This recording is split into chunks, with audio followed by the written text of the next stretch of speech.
Navodaya entrance exam പോലെ തന്നെ വളരെ ഇമ്പോർട്ടൻ്റ് ആയിട്ടുള്ള ഒരു എക്സാം കൂടിയാണ് സൈനിക് സ്കൂൾ എൻട്രൻസ് എക്സാം എന്ന് പറയുന്നത്. അപ്പോൾ സൈനിക് സ്കൂളിൽ പഠിക്കുകയാണെങ്കിൽ അതിൻ്റെ ഒരുപാട് ബെനിഫിറ്റ്സ് ഉണ്ട്.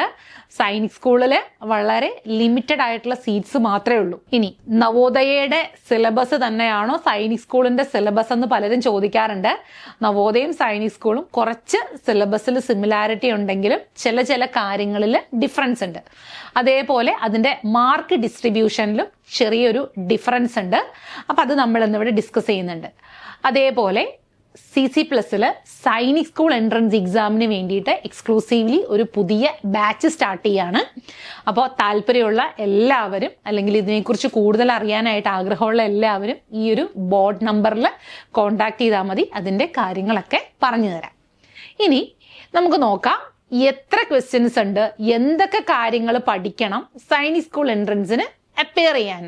ഇതിനകത്ത് മാത്സ്, GK, ലാംഗ്വേജ്, ഇന്റലിജൻസ് ഇത്രയുമാണ് വരുന്നത്.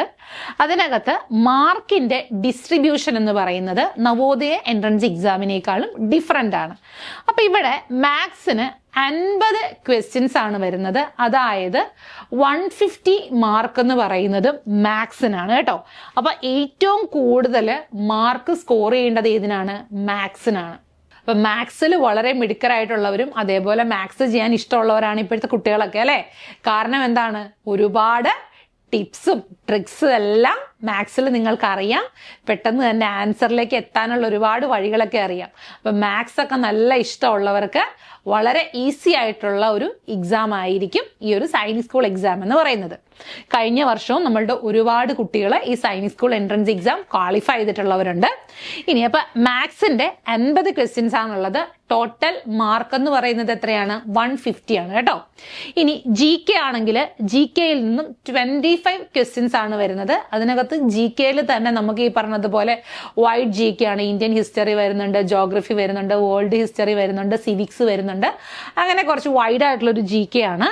അതിന് current affairs also current affairs വരുന്നുണ്ട്. അപ്പൊ എത്ര മാർക്ക് ഉണ്ട് അതിന്? അതായത് 25 ക്വസ്റ്റ്യൻസ് 50 മാർക്കാണുള്ളത്. ഇനി അടുത്തത് ലാംഗ്വേജ് ആണെങ്കിലും ലാംഗ്വേജ് എന്ന് പറയുന്നതിൽ നിന്നും 25, ഇംഗ്ലീഷ് ലാംഗ്വേജ് ആണ്, 25 ക്വസ്റ്റ്യൻ ആണ്, 50 മാർക്ക് തന്നെയാണ്.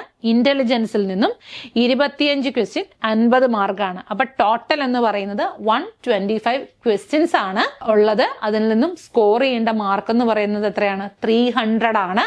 അപ്പോൾ കുറച്ച് കാര്യങ്ങൾ പഠിക്കേണ്ട ഒരു പരീക്ഷ കൂടിയാണ് സൈനിക് സ്കൂൾ എൻട്രൻസ് എക്സാം എന്ന് പറയുന്നത്. അപ്പൊ നവോദയമായിട്ട് നോക്കുമ്പോൾ സിലബസിൽ ചെറിയൊരു വ്യത്യാസം ഉണ്ടെന്നുള്ളത് മനസ്സിലായില്ലേ? അപ്പോൾ നേരത്തെ തന്നെ പഠിച്ചു തുടങ്ങേണ്ട ഒരു എക്സാം ആണ് സൈനിക് സ്കൂൾ എൻട്രൻസ് എക്സാം എന്ന് പറയുന്നത്. ഒരുപാട് ആസ്പിറൻസ് ഉണ്ടെന്ന് നമുക്കറിയാം. അപ്പോൾ നിങ്ങൾ സൈനിക് സ്കൂൾ എൻട്രൻസ് എക്സാമിനെ കുറിച്ച് കൂടുതൽ ഡീറ്റെയിൽസ് അറിയുന്നതിന് വേണ്ടിയിട്ട് CC+ന്റെ ബോർഡ് നമ്പറിൽ കോൺടാക്ട് ചെയ്താൽ മതി. അപ്പോൾ thank you for watching this video.